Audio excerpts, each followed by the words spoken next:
إن الحمد لله نحمده ونستعينه ونستغفره ونعوذ بالله من شرور أنفسنا ومن سيئات أعمالنا من يهده الله فلا مضل له ومن يضلل فلا هادي له وأشهد أن لا إله إلا الله وحده لا شريك له وأشهد أن محمدا عبده ورسوله أما بعد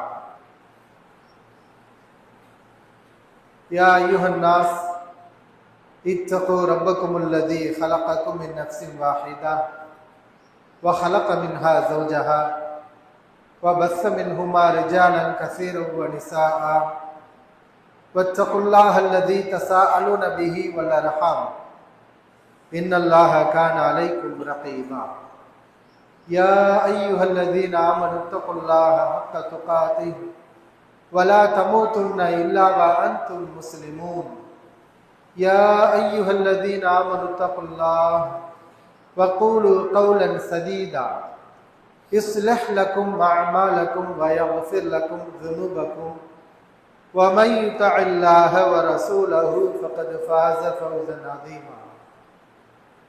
பேரன்பிற்கும் பெருமதிப்பிற்கும் உரிய எல்லாம் வல்ல அல்லாஹு ஜல்ல ஷானஹு தஆலாவின் நல்லடியார்களே, வல்ல ரஹ்மானின் வற்றா பெருங்கருணையும் கிருபையும் நம் உயிரிலும் மேலான இறை தூதர் முஹம்மது நபி ஸல்லல்லாஹு அலைஹி வஸல்லம் அவர்கள் மீதும் அவர்களுடைய குடும்பத்தார்கள், தோழர்கள் மற்றும் அல்லாஹ்வை நம்பிக்கை கொண்ட அனைத்து இறை நம்பிக்கையாளர்கள் மீதும் என்றென்றும் நின்று நிலவட்டுமாக.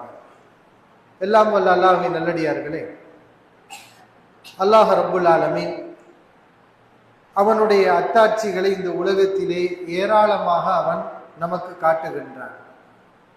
அல்லாஹ்வுடைய அத்தாட்சிகளில் நாம் சிந்தித்து பார்க்க வேண்டிய, அடிக்கடி அந்த அத்தாட்சிகளுடன் வாழக்கூடிய ஒரு அத்தாட்சி என்னவென்றால் அது நம்முடைய வாழ்க்கை துணைவியர், நம்முடைய மனைவிமார். அல்லாஹ் சுப்ஹானஹு வ தஆலா மனைவிமார்களை அல்லாஹ்வை நினைவுபடுத்தக்கூடிய ஒரு அத்தாட்சியாக, ஆயத்தாக அல் குர்ஆனிலே சொல்லி காட்டுகின்றார். வமின் ஆயாத்திஹி, அல்லாஹ்வுடைய சான்றுகளில் ஒன்று, அன் ஹலகலகும் மின் அன்ஃபுசிகும் அஸ்வாஜா, அவன் உங்களிலிருந்தே உங்களுக்கு வாழ்க்கை துணைவியர்களை அவன் படைத்தான். லிதஸ்குனு இலைஹா, அந்த வாழ்க்கை துணைவியரிடத்தில் நீங்கள் அமைதியை அடைகிறீர்கள்.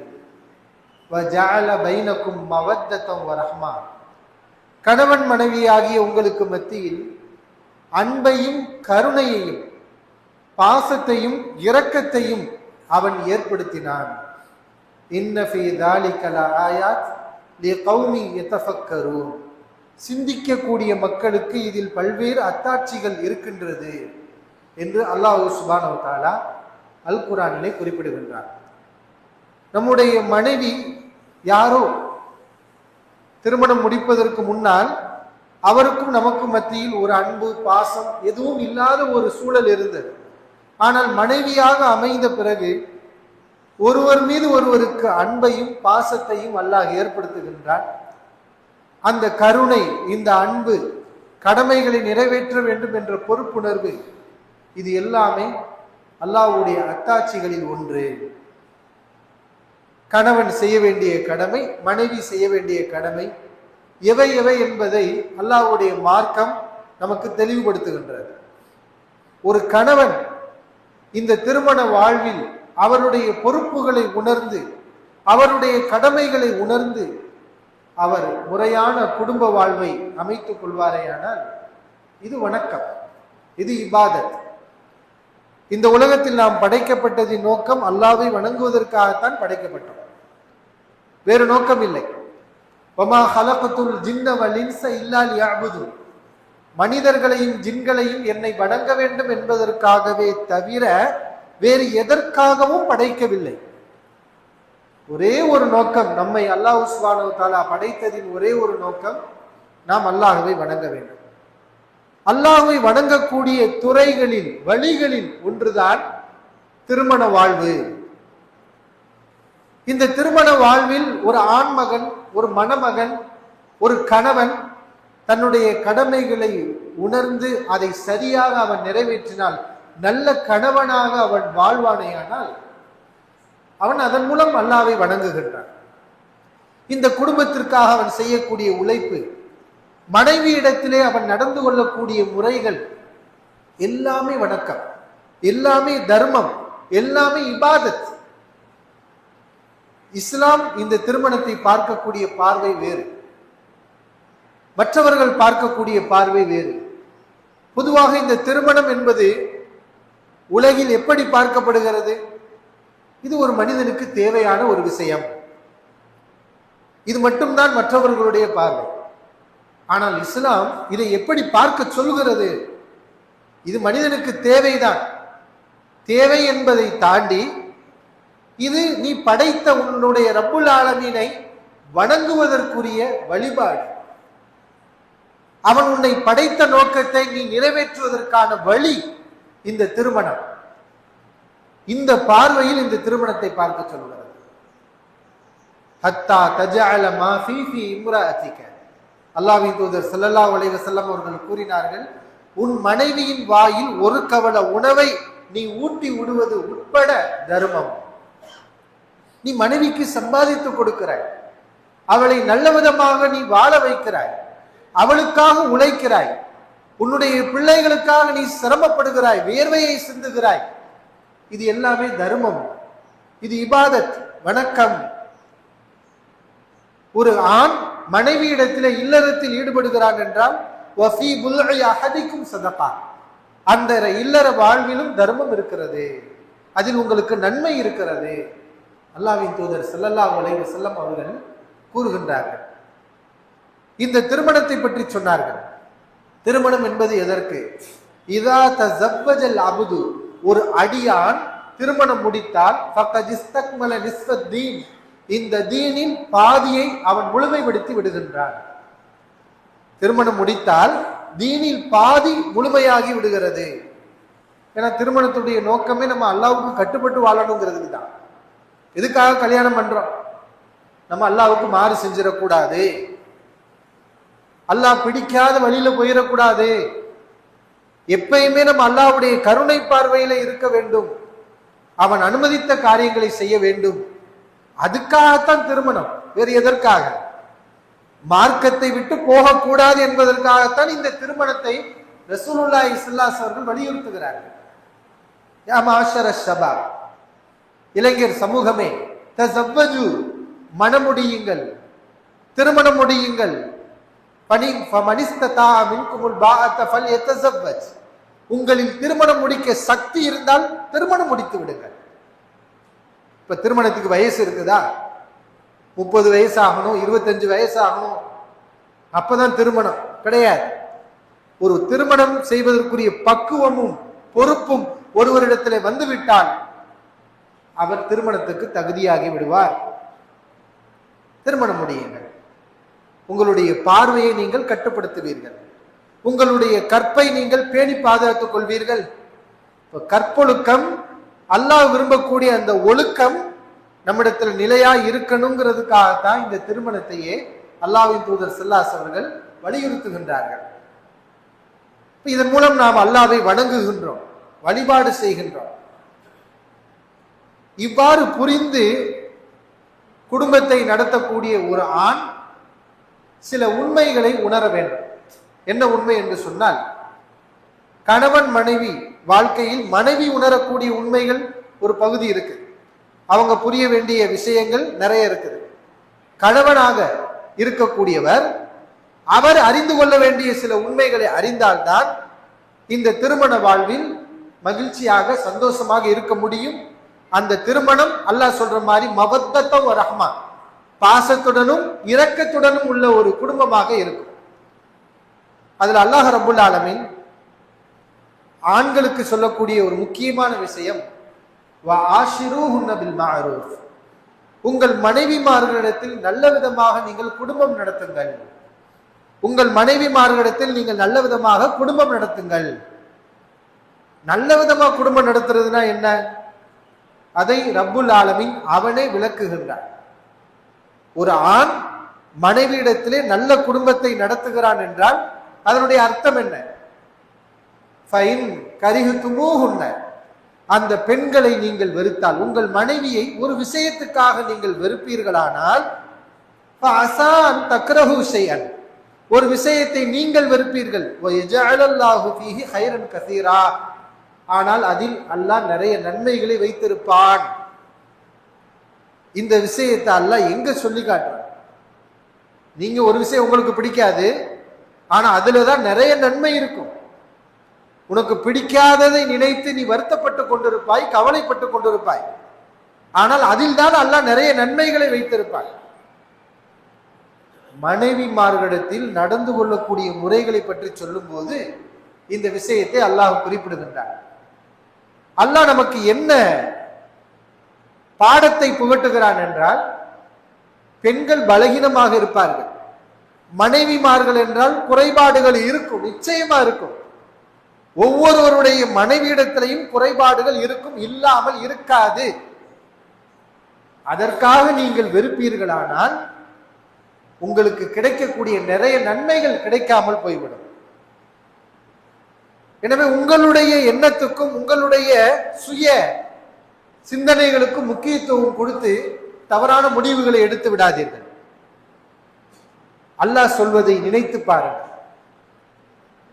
நம்ம பொறுமையா இருப்போம். அல்லாஹ் என்ன சொல்றான்? நீங்கள் ஒன்றை வெறுத்தால் அதில் தான் அல்லாஹ் நிறைய நன்மைகளை வைத்திருப்பான். நல்ல குடும்பம் என்றால் ஒரு ஆண் மகன் குடும்பத்தை சிறப்பாக நடத்துகிறார், அந்த குடும்பத்தில் அவர் சிறந்தவராக இருக்கிறார் என்றால் அதனுடைய அர்த்தம் என்ன? மனைவிமார்களிடத்தில் இருக்கக்கூடிய சில பிரச்சனைகளை பொறுத்து கொள்கிறார். பொறுத்து கொண்டால் தான் அந்த சிறந்த மனிதர்கிற சிறப்பு அவருக்கு கிடைக்கும். குடும்ப வாழ்க்கையில் சகிப்புத்தன்மை இல்லை, பொறுமை இல்லை, எதற்கெடுத்தாலும் கோபம், மனைவிமார்கள் செய்யக்கூடிய சின்ன சின்ன தவறுகள், அந்த தவறுகளை பொறுத்து கொள்ளக்கூடிய மனம் இல்லை என்று சொன்னால் கணவன்மார்களுக்கு இது பிரச்சனையை வளர்த்து கொண்டே இருக்கும். கடைசி இந்த பிரச்சனை எங்க போய் முடியும்? விவாகரத்து என்ற ஒரு பாரதூரமான முடிவில் போய் முடியும். இஸ்லாம் அதை என்ன செய்யறது? விரும்புறது கிடையாது. நபிகள் நாயகம் ஸல்லல்லாஹு அலைஹி வஸல்லம் அவர்கள் பல செய்திகள்ல இந்த உண்மையை மறுபடி ஆண்களுக்கு சொல்லிக்கிட்டே இருந்தாங்க. இஸ்தௌசு பின்னிசாஇ கைரா, பெண்களிடத்துல நல்ல விதமாக நடந்து கொள்ளுங்கள், பெண்களிடத்தில் நல்ல விதமாக நடந்து கொள்ளுங்கள். மனைவிமார்களிடத்தில் ஃபைனல் மரஅத ஹுலிகத் மின் நிலாய், பெண்ணாகிறவள் விலா எலும்பிலிருந்து படைக்கப்பட்டிருக்கிறாள். விலா எலும்பு இருக்கு இல்லையா, அந்த விலா எலும்பிலிருந்து அவர் படைக்கப்பட்டிருக்கிறார். விலா எலும்புடைய தன்மை என்ன?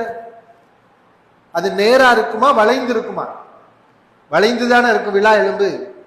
முதுகெலும்பு நேரா இருக்கும், விலா எலும்புங்கிறது வளைஞ்சுதான் இருக்கும். வளைவு இருக்கக்கூடாது, நேரா இருக்கணும்னு நினைச்சு அந்த எலும்பை நீ நிமித்த முயற்சித்தால் அதை நீ உடைத்து விடுவாய். எலும்பு உடையக்கூடாதுன்னு நீ நினைத்தால் அது வளைவாகத்தான் இருக்கும். என்ன செய்தியை ரசூலுல்லாஹி ஸல்லல்லாஹு அலைஹி அவர்கள் இந்த உதாரணத்தின் மூலம் ஆண்களுக்கு புரிய வைக்கின்றார்கள்? மனைவி பெண்ணுங்கிறவங்க குறைபாடு உடையவங்க தான். நீங்க நினைக்கிற மாதிரி 100% உங்களை திருப்திப்படுத்தக்கூடிய வகையில அவங்களால நடக்க முடியாது.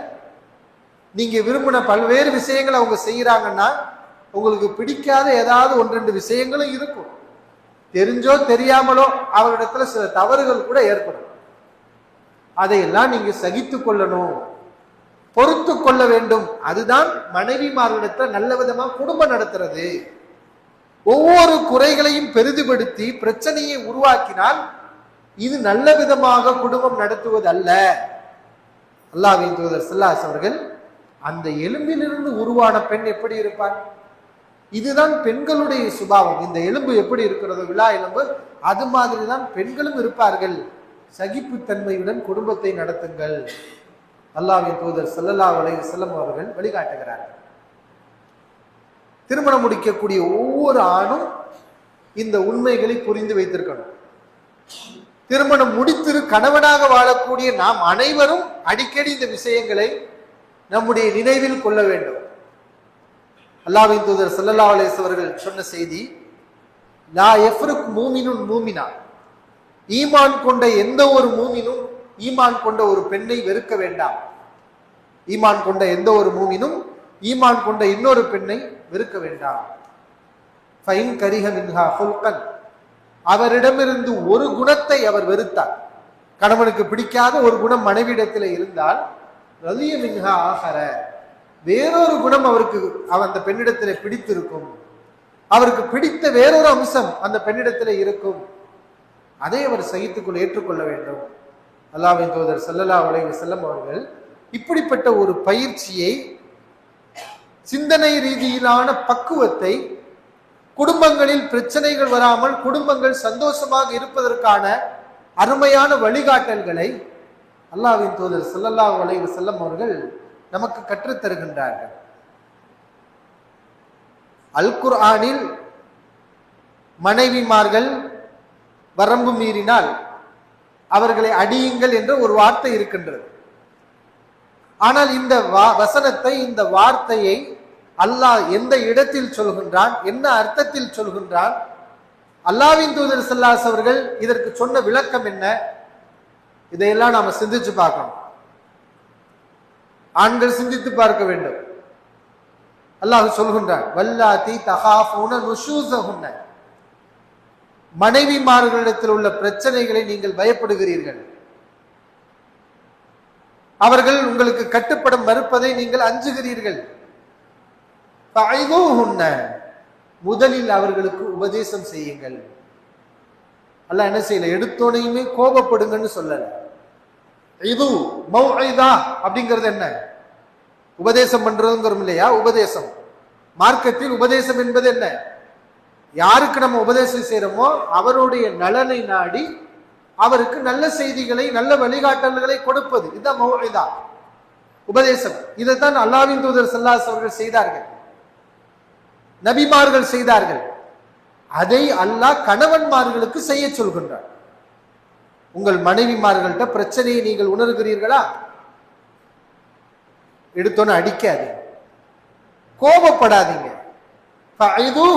முதல்ல அவர்களுக்கு அது தவறு என்பதை புரிய வையுங்கள், அதிலிருந்து அவர்களை மீட்டெடுப்பதற்கான வழிகாட்டல்களை அவர்களுக்கு கற்றுக் கொடுங்க, சொல்லிக் கொடுங்க. அவர்களுக்கு உபதேசம் செய்யுங்கள். வஹுஜுருஹுன்ன, இரண்டாவது, உபதேசம் செய்தும் பலனில்லை என்றால் அவர்களை புறக்கணியுங்கள், உங்கள் வெறுப்பை அவர்களை வஹுஜுருஹுன்ன ஃபில் மலாஜியா, படுக்கையில் அவர்களை ஒதுக்கி வையுங்கள். படுக்கையில் ஒதுக்கி வைத்தாலே மனைவிக்கு அது ஒரு தண்டனை. கணவன் ஏன் நம் மீது கோபமாக இருக்கிறார் என்று தன்னுடைய தவறை அவர் உணர்வதற்கான வாய்ப்பு அது. அடுத்து தான் அல்லாஹ் சொல்கின்றான், வதுரிபூஹுன்ன, அவர்களை அடியுங்கள். இது மூணாவது தான். இந்த அடி கூட எதற்கு அல்லாஹ்வின் தூதர் ஸல்லல்லாஹு அலைஹி அவர்கள் சொன்னார்கள், வலா தத்ரிபில் வஜ்ஹ, உன் மனைவியுடைய முகத்தில் நீ அடிக்காதே, உன் மனைவியின் முகத்தில் நீ அடிக்காதே. வலா துகப்பிஹ், அருவருக்கத்தக்க வார்த்தைகளை பேசாதே. வலா தஹ்ஜுர் இல்லா ஃபில் பைத், வீட்டிலே தவிர அவளை நீ கண்டிக்காதே. வீட்டில்தான் உன்னுடைய மனைவியை நீ கண்டிக்கும், அவளுக்கு மரியாதை உண்டு, கண்ணியம் உண்டு. நீ கணவன் என்பதற்காக 4 பேருக்கு முன்னால் அவளுடைய கண்ணியத்தை சீர்குலைக்கக்கூடிய வேலையில் நீ செய்யக்கூடாது. அவளை கண்டிக்கக்கூடிய உரிமை உனக்கு மட்டும்தான் உண்டு. உன் வீட்டில் வைத்து அவளை நீ கண்டி. அவளுக்கு மானம் முக்கியம், அவளுடைய கண்ணியம் பாதுகாக்க வேண்டும், அதை நீ சீர்குலைக்காது. அல்லாஹ்வின் தூதர் ஸல்லல்லாஹு அலைஹி அவர்கள் சொல்கிறார்கள், வலா யஜ்லித் அஹதுக்கும் இம்ராஅத்தஹு கஜல்தில் அப்தி, உங்களில் எவரும் தன்னுடைய மனைவியை அடிமையை அடிப்பது போல் அடிக்க வேண்டாம்.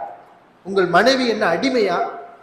அடிமையை அடிப்பது போல் உங்கள் மனைவிமார்களை நீங்கள் அடிக்க வேண்டாம்.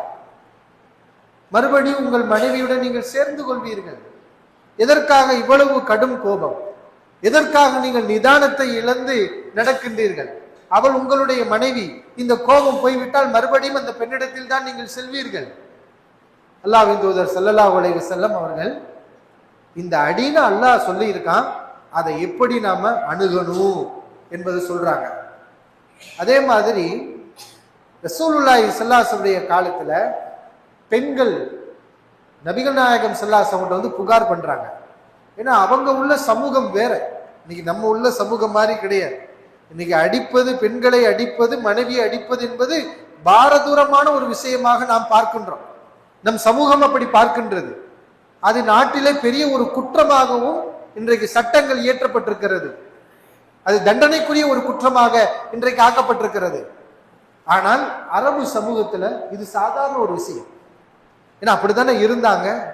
மனைவியை போட்டு அடிப்பாங்க, தண்ணி குடிக்கிறவங்க, சாராயம் குடிக்கிறவங்க, அந்த சமூகம் இப்படிப்பட்ட பண்புகளை எல்லாம் கொண்டிருந்தது.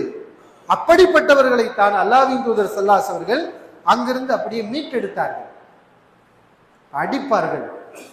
இஸ்லாத்துக்கு வந்த பிறகும் கூட முஸ்லிமான பெண்கள் ரசூலுல்லாஹி ஸல்லல்லாஹு அலைஹி வஸல்லம் வந்து புகார் பண்ணாங்க, எங்கள் கணவன்மார்கள் எங்களை போட்டு அடிக்கிறாங்க, அடி தாங்க முடியவில்லை அல்லாஹ்வின் தூதர் அவர்களே அப்படின்னு நபி அவர்கள்ட்ட வந்து முறையிட்டார்.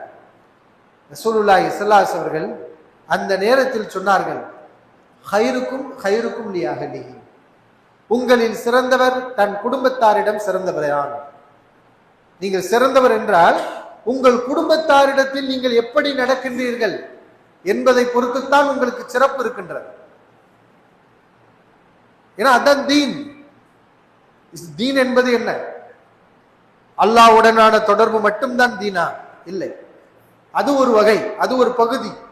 நமக்கும் அல்லாஹ்வுக்கும் இடையிலான அந்த தொடர்பு அது சரியாக இருக்க வேண்டும். தொழுகை, வணக்க வழிபாடு, நோன்பு, இது போன்ற விஷயங்கள். தீன் என்பது இன்னொரு பகுதி இருக்கிறது. அடியார்களுடன் நமக்கு இருக்கக்கூடிய தொடர்பு. பிற இடத்தில் நாம் கொடுக்கல் வாங்கல் செய்கிறோம், அதில் எப்படி நடக்கின்றோம்?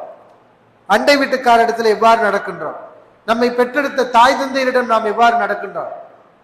அதே போல நம்முடைய பிள்ளைகள்கிட்ட எப்படி நடக்கிறோம், அதுபோன்று நம்மை நாம் கட்டிய மனைவி இடத்தில் நாம் எவ்வாறு நடக்கின்றோம், இதுவும் தீன், மார்க்கம் சொல்கிறது. இந்த மனைவிமார்களிடத்துல நீங்க நல்லா இல்ல, உங்கள் மனைவிமார்கள் வெளியில் வந்து புகார் பண்ணுகிற அளவுக்கு நீங்கள் நடந்து கொள்கிறீர்கள், நீங்கள் சிறப்பை அடைய முடியாது. ஆனா ஹைருக்கும் லி அஹ்லி, நான் என் மனைவி குடும்பத்தாரிடம் உங்களை விட நான் சிறந்தவன். என் குடும்பத்தாரிடத்தில் நான் எப்படி இருக்கிறேன்? ரசூலுல்லாஹி ஸல்லல்லாஹு அலைஹி வஸல்லம் தன்னை முன்னுதாரணமா சொல்றாங்க. நான் ஒரு ஆண் தானே, எனக்கும் மனைவிமார்கள் இருக்கிறாங்க. உங்களுக்கு எல்லாம் ஒரு மனைவி என்றால் ரசூலுல்லாஹி ஸல்லல்லாஹு அலைஹி வஸல்லம் 11 மனைவிமார்கள். நான் என்னுடைய மனைவிமார்கள்ட்ட எப்படி நடக்கின்றேன்? என்னுடைய மனைவிமார்கள் எவ்வாறு என்னை பற்றி நடந்து கொள்கிறார்கள்? என் மனைவிமாரிடத்தில் நான் சிறந்த மனிதனாக இருக்கின்றேன், நீங்களும் உங்கள் மனைவிமாரிடத்திலே சிறந்தவராக இருங்கள். அல்லாஹ்வின் தூதர் ஸல்லல்லாஹு அலைஹி அவர்கள் இந்த அடி அதிகமாகும் போதுதான் இந்த வார்த்தை என்ன செய்யறாங்க, சொல்லி காட்டுகின்றார்கள். இது அல்லாஹ் ரப்புல் ஆலமீன் நம்மிடத்தில் அமானிதமாக இந்த பெண்களை ஒப்படைத்திருக்கின்றார். இந்த அடி சம்பந்தமான வசனத்தை அல்லாஹ் சொல்லிட்டு அதை எப்படி முடிக்கிறான் தெரியுமா? இன்னல்லாஹ கான அலியன் கபீரா, நிச்சயமாக அல்லாஹ் தான் அலி உயர்ந்தவனாகவும் கபீர் பெரியவனாகவும் இருக்கின்றான். ஆண்களுக்கு சொல்கிறான், ஆண்களை பார்த்து சொல்கின்றான், அல்லாஹ் தான் உயர்ந்தவன் பெரியவன். உன்ட அதிகாரம் இருக்கிறது, அல்லாஹ் உனக்கு அதிகாரத்தை கொடுத்திருக்கிறான். குடும்பத்திலே பெண்களை நிர்வகிக்கக்கூடியவர் ஆண் கணவன்மார்கள் தான். அதற்காக உன்னிடத்தில் பலம் இருக்கிறது, அதிகாரம் இருக்கிறது என்பதற்காக பலவீனமான அந்த படைப்பை நீ துன்புறுத்த முடியுமா? எல்லை மீற முடியுமா? அல்லாஹ் பயமுறுத்துகிறான், உன்னை விட அல்லாஹ் உயர்ந்தவன், உன்னை விட அல்லாஹ் பெரியவன், அதை மறந்து விடாதே. எத்தனை இடங்கள் இந்த தலாக் சம்பந்தமாக வரும்போதெல்லாம் அல்லாஹ் வத்தகுல்லா, அல்லாஹ்வை அஞ்சிக் கொள்ளுங்கள், அல்லாஹ் ஆண்களுக்கு அல்லாஹ்வை அஞ்சிக் கொள்ளுங்கள், அல்லாஹ்வை பயந்து கொள்ளுங்கள் என்ற எச்சரிக்கையை திருமணம் முடித்த ஆண்களுக்கு பல்வேறு இடங்களில் அல்லாஹ் சுப்ஹானஹு வ தஆலா அறிவித்துக் கொண்டே இருக்கின்றார். இதையெல்லாம் நாம நினைத்து பார்க்க வேண்டும். ஆக நம்முடைய குடும்பம் மகிழ்ச்சியான குடும்பம் என்று சொன்னால் சகிக்க வேண்டிய குறைகள் இருக்கிறது, சகிக்க முடியாத சில குறைபாடுகள் என்றால் அதனுடைய நிலை தனி. சகிக்க வேண்டிய விஷயங்களை குடும்ப வாழ்வில் கணவன்மார்கள் சகிக்க வேண்டும், அதுதான் அவர்களுக்கு சிறப்பு. அந்த குடும்பம் சிறப்பாக இருப்பதற்குரிய சரியான வழிகாட்டல். அல்லாஹ்வின் தூதர் ஸல்லல்லாஹு அலைஹி வஸல்லம் தன்னை முன்னுதாரணமா சொல்லி காட்டுறாங்க. நபி அவர்கள்ட்ட குடும்ப வாழ்க்கையில பிரச்சனை வரலையா? எல்லாம் வந்தது. நபி அவர்கள் அதை எப்படி அணுகுனாங்க? நபி ஸல்லல்லாஹு அலைஹி அவர்களுக்கு ஒரு மனைவி அல்ல, ஒரு மனைவியுடன் வாழக்கூடிய நமக்கே 1000 பிரச்சனைகள். ஆனால் அல்லாஹ்வின் தூதர் ஸல்லல்லாஹு அலைஹி அவர்களுக்கு 11 மனைவிமார்கள். இப்ப எத்தனை பிரச்சனைகள் வந்திருக்கும்? அவர்களுக்கு வந்த பிரச்சனைகள் பெரும்பாலும் என்ன பாத்தீங்கன்னா, ஒரு மனைவிக்கு மற்ற மனைவி மேல இருக்கக்கூடிய பொறாமை, போட்டி, ரோஷம். நான் பெரியாளா நீ பெரியாளா, ரசூலுல்லாஹ்வுக்கு நான் முக்கியமா நீ முக்கியமா, இப்படிங்கிற விஷயத்தினாலதான் அவர்களுக்கு மத்தியில பிரச்சனை வந்தது. யாராவது ஒரு மனைவி இன்னொரு மனைவிட்ட போய் எதையாவது ஒண்ணு சொல்ல பிரச்சனை உருவாகும். அல்லாஹ்வின் தூதர் ஸல்லல்லாஹு அலைஹி அவர்கள் அந்த பிரச்சனை எல்லாத்தையும் என்ன செஞ்சாங்க? அழகான முறையில அதை கையாண்டாங்க, நிதானமா இருந்தாங்க. நபி அவர்களை யாரும், நபிமார்கள் நபி ஸல்லல்லாஹு அலைஹி மனைமர்களை யாராவது ரசூலுல்லாஹி ஸல்லல்லாஹு அலைஹி அவங்களை குறை சொல்ல முடியுமா? குறை சொன்னாங்களா? இல்ல. பொதுவா உலகம் என்ன சொல்லும்? முகமது ஸல்லல்லாஹு அலைஹி வஸல்லம் 11 மனைவியை கல்யாணம் பண்ணாங்க, வாழ்ந்தாங்க. அந்த 11 மனைவி என்பதுதான் இவர்களுக்கு குறையாக தெரிகிறது. அந்த 11 மனைவியுடன் வாழ்வது எவ்வளவு பெரிய மரியாதை! அந்த வாழ்க்கை 11 மனைவியாக வைத்து அவர்களுக்குரிய கடமைகளையும் பொறுப்புகளையும் செய்து அவர்களுடைய மனங்களை வென்று அவர்கள் ரசூலுல்லாஹி ஸல்லல்லாஹு அலைஹி வஸல்லம் தனக்கு கிடைச்ச பாக்கியம், எங்க நபி என்ன விவாகரத்து பண்ணிடுவாங்களோன்னு அலற அளவுக்கு அல்லாஹ்வின் தூதர் ஸல்லல்லாஹு அலைஹி அவர்கள் அந்த மனைவிமார்களிடத்தில் வாழ்ந்திருக்கிறாங்க. அதை இவர்கள் நினைத்து பார்ப்பதில்லை. ஒரு மனைவியுடன் வாழக்கூடியவர் எவ்வளவு குழப்பங்களை செய்கின்றார். ஆனால் அல்லாஹ்வின் தூதர் ஸல்லல்லாஹு அலைஹி அவர்கள் இப்படி ஒரு வாழ்க்கை வாழ்ந்திருக்கிறார் என்றால் இவர் எப்படிப்பட்ட பக்குவம் உள்ளவராக இருப்பார், எவ்வளவு பெரிய நற்குணம் உள்ளவராக இருந்திருப்பார். குறிப்பாக ரசூல் ஸல்லல்லாஹு அலைஹி வஸல்லம் மனைவிமார்கள்ல கொஞ்ச வயசு மனைவி, சிறிய வயது மனைவி அன்னை ஆயிஷா ரலியல்லாஹு அன்ஹா.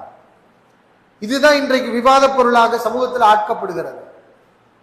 முகமது நபி ஸல்லல்லாஹு அலைஹி அவர்களுக்கு வயது 40, ஆனா ஆயிஷா ரலியல்லாஹு அன்ஹா அவர்களுக்கு வயது 6. எப்படி இந்த 2 பேரும் திருமணம் முடித்தார்கள் என்று இன்றைக்கு வெளியில் உட்கார்ந்து இவர்கள் பேசிக் கொண்டிருக்கிறார்கள். ஆனா அல்லாஹ் சுப்ஹானஹு வ தஆலாவுடைய ஏற்பாடு இது. இவர்களுக்கு குறையாக எது தெரியுமோ அதுதான் ரசூலுல்லாஹி ஸல்லல்லாஹு அலைஹி அவர்களுக்கு நிறை. அல்லாஹ்வுடைய நடைமுறை என்ன தெரியுமா? இன்று மட்டுமல்ல, நபிகள் நாயகம் ஸல்லல்லாஹு அலைஹி அவர்கள் வாழ்ந்த காலத்திலும் கூட மக்கள் எதெல்லாம் குறை சொன்னாங்களோ அதை தான் அல்லாஹ்வின் தூதர் ஸல்லல்லாஹு அலைஹி அவர்களுக்கு அல்லாஹ் நிறையாகவும் சிறப்பாகவும் ஆக்கினார்.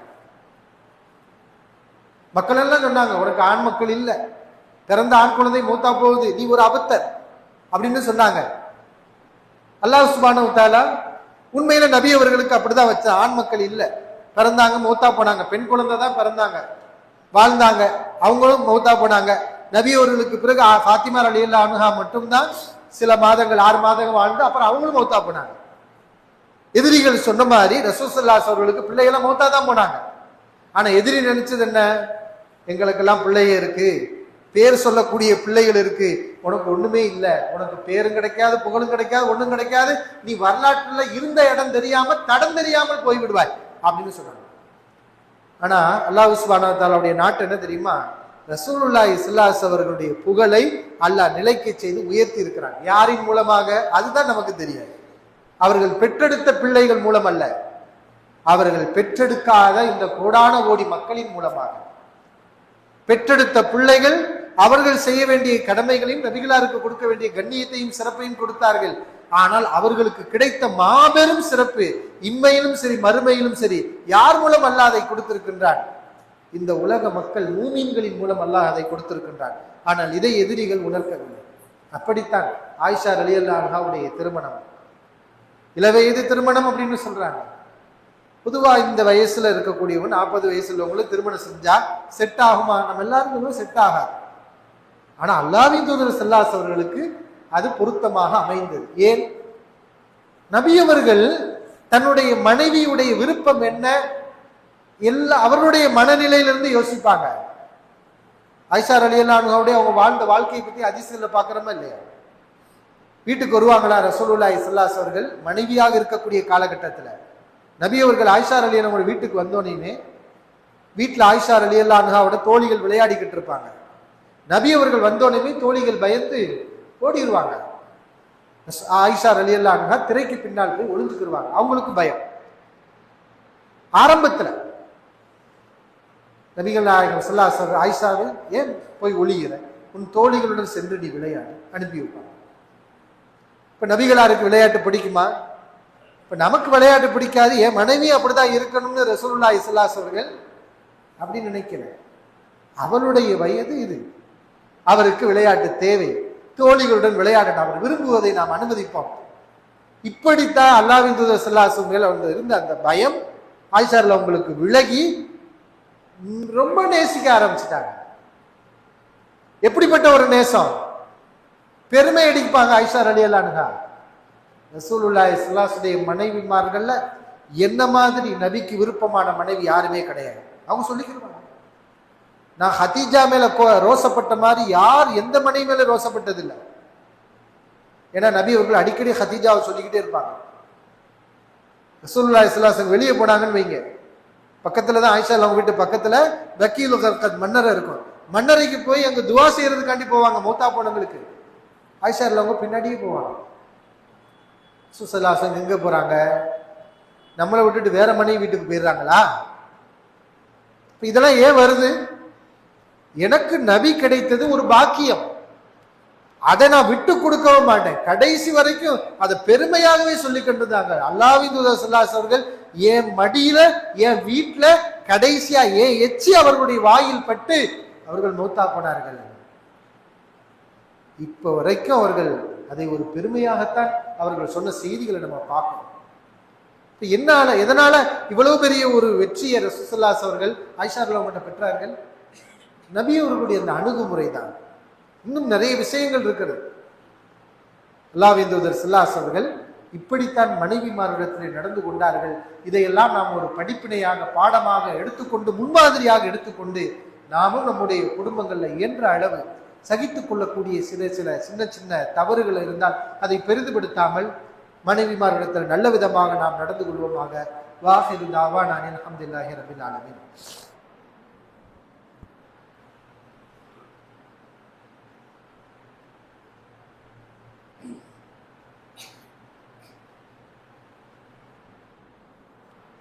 அல்ஹம்துலில்லாஹி ரப்பில் ஆலமீன். வஸ்ஸலாத்து வஸ்ஸலாமு அலா ரசூலினா முஹம்மதின் வ அலா ஆலிஹி வ ஸஹ்பிஹி அஜ்மஈன். எல்லாம் வல்ல அல்லாஹ்வின் நல்லடியார்களே, அல்லாஹ்வுடைய மிகப்பெரிய ஒரு அருள் இந்த மழை. மழையை அல்லாஹ்வுடைய ரஹ்மத் என்று அல் குர்ஆனிலே பல்வேறு இடங்களிலே அல்லாஹ் ரப்புல் ஆலமீன் சொல்லி காட்டுகின்றார். அல்லாஹ்வுடைய ரஹ்மத். அல்லாஹ்வின் தூதர் ஸல்லல்லாஹு அலைஹி அவர்கள் மழை பொழிந்தால் சந்தோஷப்படுவார்கள், காற்றடிக்கும் போது பயப்படுவார்கள். அந்த காற்று நல்ல காற்றாக இருக்குமா அல்லது தண்டனைக்குரிய காற்றாக இருக்குமா தெரியாது. ஒரு கூட்டம் காற்று அடிக்கும் போதுதான் இது மழை வரக்கூடிய காற்று என்று தவறாக நினைத்து அல்லாஹ்வை மறந்து பூரிப்படைந்து அழிந்து போனார்கள் ஆது சமூக கூட்டத்தார்கள். எனவே அல்லாஹ்வின் தூதர் ஸல்லல்லாஹு அலைஹி அவர்கள் காற்றடித்தால் பயப்படுவார்கள், மழை பொழிந்தால் சந்தோஷப்படுவார்கள், மகிழ்ச்சி அடைவார்கள்.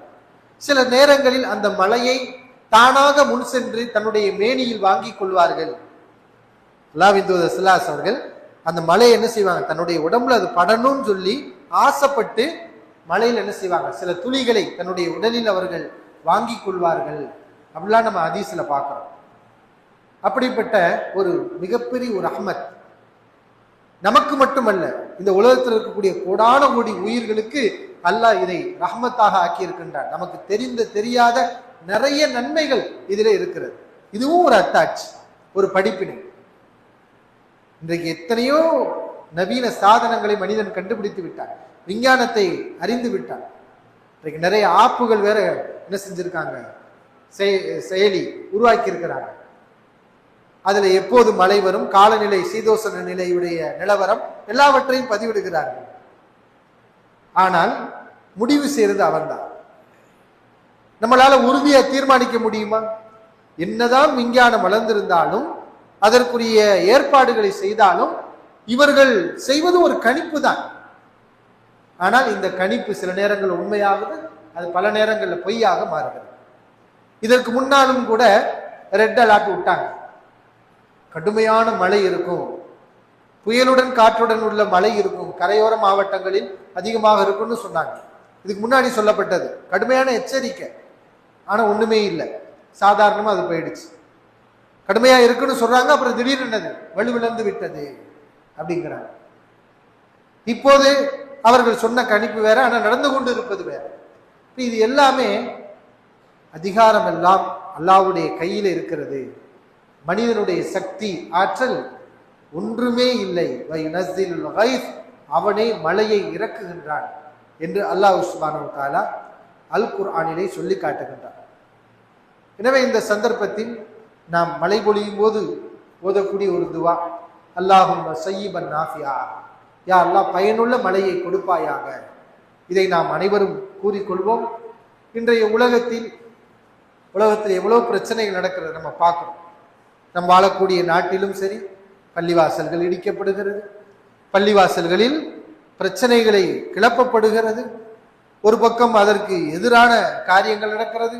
அந்த எதிரான காரியங்களுக்கு ஆதரவாகவும் சில முயற்சிகள் சில நல்ல மக்கள் மூலம் நடந்து கொண்டிருக்கிறது பார்க்கிறோம். சமீபத்தில் உச்ச நீதிமன்றம் ஒரு இடைக்கால தடை பிறப்பித்திருக்கிறது. என்ன அந்த இடைக்கால தடை என்று சொன்னால், பாபர் மஸ்ஜித் ஒரு பள்ளி இடிக்கப்பட்டது. அந்த பள்ளியுடைய உண்மை நிலவரம் இன்றைக்கு உலகத்துக்கு வெட்ட வெளிச்சமாக தெரிந்துவிட்டது. அது பள்ளிவாசல் தான், கீழே கோயில் இல்லை, மற்ற விஷயங்கள் எதுவுமே இல்லை.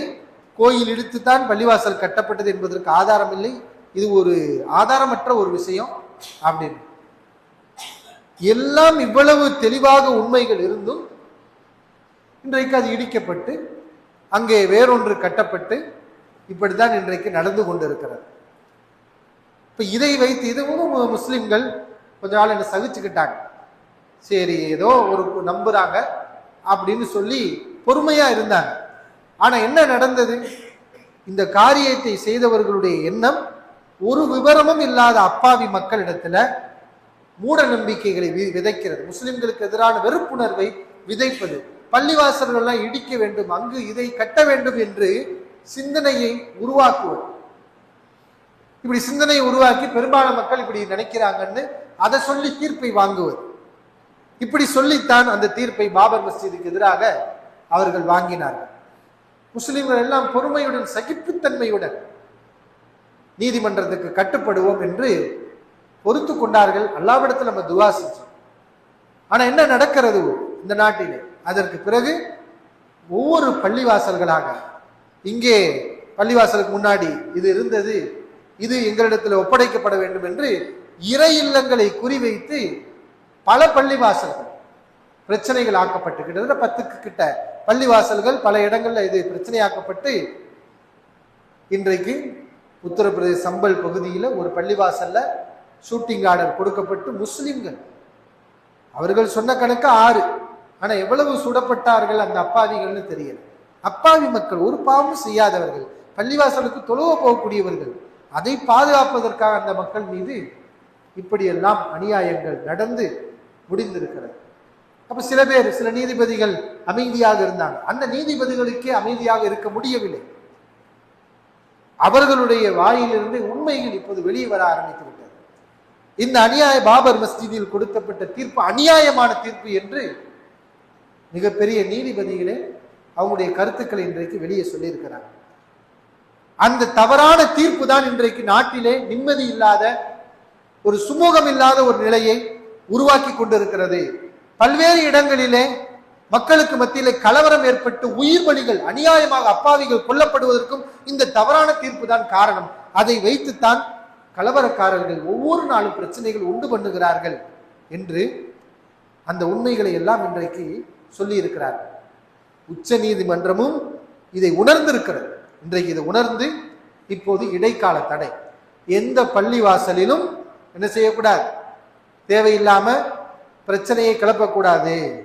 ஏன்னா நம்ம நாட்டில் ஒரு சட்டம் 1991 இயற்றப்பட்டது. இது நம்முடைய அரசியலமைப்பு சட்டங்களில் ஒன்று. அரசியலமைப்பு சட்டத்தை மீறக்கூடியவர்கள் யார்? அரசியலமைப்பு சட்டம் சொல்கிறது 1991 நாடு சுதந்திரம் அடையும் போது என்னென்ன மத வழிபாட்டு தலங்கள் எப்படி இருந்ததோ அது அப்படியே நீடிக்கணும். வழிபாட்டு தலங்கள்ல போய் ஆராய்ச்சி பண்ணி முன்னாடி அது அப்படி இருந்துச்சு இப்படி இருந்துச்சுன்னு சொல்லி வழிபாட்டு தலங்களில் சண்டைகளை உருவாக்கக்கூடாது, பிரச்சனைகள் உருவாக்கக்கூடாது. அன்னைக்கு இருந்தது அப்படியே தான் நீடிக்கணும் அப்படிங்கிறது தான் அரசியல் சொல்லக்கூடிய இந்த சட்டம். இந்த சட்டம் இயற்றப்பட்டு அது நடைமுறையில இருந்து வந்து வருகிறது, பிரச்சனை இல்லாம தான் இருக்குது. அப்ப இந்த நாட்டுடைய சட்டத்தை மீறித்தான் ஒவ்வொரு இடங்கள்ல சில மூடர்கள் இந்த பள்ளிவாசலுக்கு முன்னாடி அது இருந்தது இது இருந்ததுன்னு சொல்லி பிரச்சனை கிளப்பி கேஸ் கொடுக்குறாங்க. சில விவரமில்லாத நீதிபதிகள் இருப்பாங்கல்ல, மனோ இச்சையை கொண்டவர்கள், அவர்கள் அந்த கேஸை கையில் எடுத்துக்கிட்டு அவங்க உத்தரவு போட்டுடுறாங்க, பிரச்சனை உருவாகும். உச்ச நீதிமன்றம் இதுல தலையிட்டு இனிமே யாரும் இது போன்ற வழிபாட்டு தலங்களுக்கு எதிராக கேஸே கொடுக்க கூடாது. முன்னாடி கோயில் இருந்தது அது இருந்தது என்று எந்த ஒரு வழிபாட்டு தலத்துக்கு எதிராகவும் 1991 இயற்றப்பட்ட இந்த சட்டத்துக்கு மாற்றமாக யாரும் வழக்கு தொடரக்கூடாது. இதுவரைக்கும் தொடரப்பட்ட வழக்குகளில் எந்த ஒன்று கீழ்நிலை நீதிமன்றங்களும் தீர்ப்பும் சொல்லக்கூடாது என்று ஒரு சிறந்த ஒரு தீர்ப்பை சொல்லி இருக்கின்றது. இது இடைக்கால தடையாக மட்டும் இல்லாமல் இதையே நிரந்தர தடையாகவும் இனி எப்பொழுதும் இதை செய்யக்கூடாது என்று அறிவித்தால் அதுதான் நம்முடைய இந்திய நாட்டில் சுமூகமான ஒரு நிலை உருவாகுவதற்கு ஒரு வாய்ப்பாக இருக்கும். அல்லாஹ் சுப்ஹானஹு வ தஆலா அப்படிப்பட்ட ஒரு நிலையை நம்முடைய நாடுகளில் உருவாக்குவதற்கு நாம் அனைவரும் துஆ செய்வோம்.